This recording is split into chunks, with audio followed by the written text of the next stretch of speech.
Tapos dito sa switch, ito rin, marami nagtatanong sa switch natin. Ewan ko ba't nagustuhan niyo yung switch, no? Pero siguro dahil malinis tignan, cute. So Daytona Slim Switch, alam ko ang tawag dyan. Nung Thai concept pa, yan na yan. Hindi ko na iniba since maganda naman siyang tignan. So tabas-tabas lang kayo dito, doon, hanggang makuha niyo yung tamang fit. Itong panel niya, dating blue to.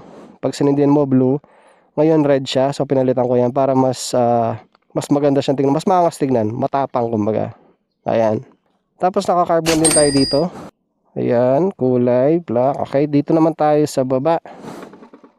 Yung patilya is carbon din. Ayan. Tapos, ito yung sigurong pinakamagandang investment ko dito sa motor na to is yung JVT pod suspension niya.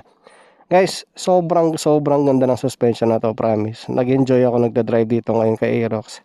Kasi dati sobrang tagtag niya talaga. Tapos, naka RCB R1 tayo na caliper, 4-pot po yan. Naka-gear